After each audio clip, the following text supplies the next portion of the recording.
জনাব আমানুল্লাহ আমান।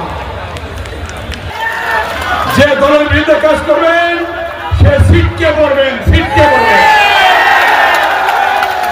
পরিষ্কার বক্তব্য। আমরা কি চাই? কার্যক্রমের কি চাই? ঐক্য। বলেন আমার সাথে, ঐক্য, ঐক্য, ঐক্য। ঐক্যবদ্ধভাবে কাজ করতে হবে। এখানে কোন ধরনের ঐক্যের বিকল্প নেই। এটি কিনা আপনারা সেভাবে কাজ করবেন। আপনারা সেভাবে কাজ করলে আল্লাহর রহমতে বিএনপিকে কেউ ঠেকিয়ে রাখতে পারবে না। কখনো কোন ষড়যন্ত্র ঠেকিয়ে রাখতে পারেনি, আগামী দিনেও পারবে না ইনশাআল্লাহ। সে কথাটি আমি বলবো, আপনাদের মনে আছে দেশনেত্রী বেগম খালেদা জিয়াকে মিথ্যে মামলা দিয়ে, মিথ্যে সাজা দিয়ে তাকে 6টি বছর কারাদণ্ডে রাখা হয়েছিল। স্লো পয়জনের মধ্য দিয়ে তাকে অসুস্থ করে ফেলেছিল।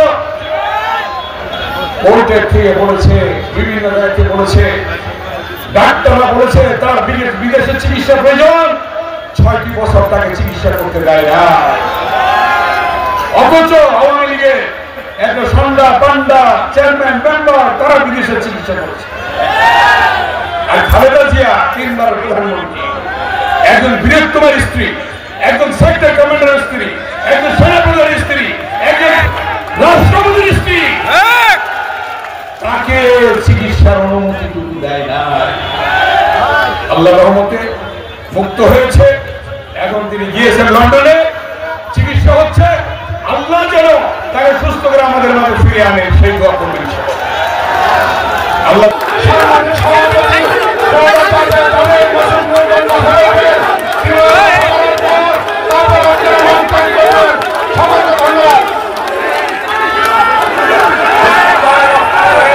বক্তব্য দিতে যায় না, আমাদের প্রধান অতিথির কথা আমরা শুনবো। সবাইকে ধন্যবাদ। আল্লাহ হাফেজ। দেশনেত্রী বেগম মন্ডলীর সদস্য, সাবেক ডাক্তার ভিডি, সাবেক মন্ত্রী, আমাদের প্রিয় নেতা জনাব আমানুল্লাহ আমান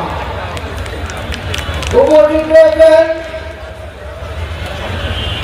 জেলা বাংলাদেশ জাতীয়তাবাদী দল বিএনপি শহীদ প্রেসিডেন্ট জিয়াউর রহমান আদর্শ ধারণ করা আন্দোলনের সমাপ্তি করেছিলেন এই আমানুল্লাহ আমান ভাই।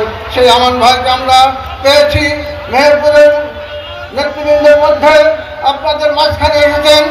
আমি জেলা বিএনপির পক্ষ থেকে আমান সাহেবকে মনোনীত করেছেন এবং বিশেষ সভায় পরিণত করেছেন। এই কথা বলে সকলকে সংগ্রামী অভিনন্দন জানিয়ে আমি আমার বক্তব্য শেষ করছি। আল্লাহ হাফেজ। বাংলাদেশ জিন্দাবাদ। এই পর্যায়ে বক্তব্য দেওয়ার জন্য বিশেষভাবে অনুরোধ করছি শিক্ষক কর্মচারী ঐক্যজোটের মহাসচিব এবং মেহেরপুর জেলা আহ্বায়ক কমিটির অন্যতম সদস্য জাকির হোসেনকে।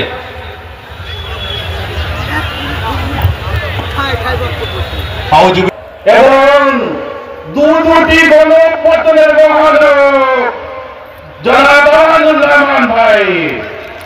সংগ্রামী সাথী বন্ধুরা, আমি একটি কথা বলে শেষ করব, সেটি হলো ভাই এবং আমার সাথে দাঁড়ানো জনাব কামরুল ভাই, তারা মেহেরপুরকে জাগিয়ে তুলেছেন। আমরা মেহেরপুরবাসী তাদের নেতৃত্বে আছি।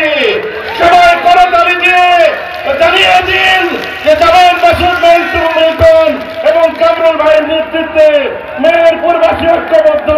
এখানে কোনো ভেদাভেদ নাই, এখানে কোনো ভয়ের ছাই হবে না। তারেক রহমানের ধন্যবাদ সকলকে।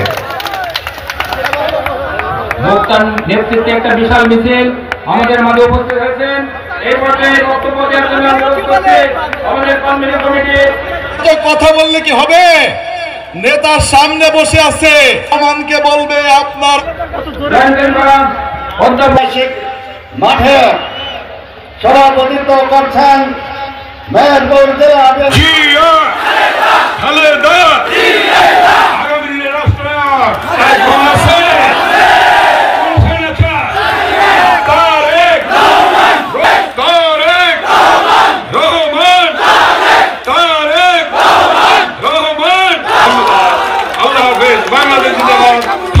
জিন্দাবাদ, শহীদ জনতা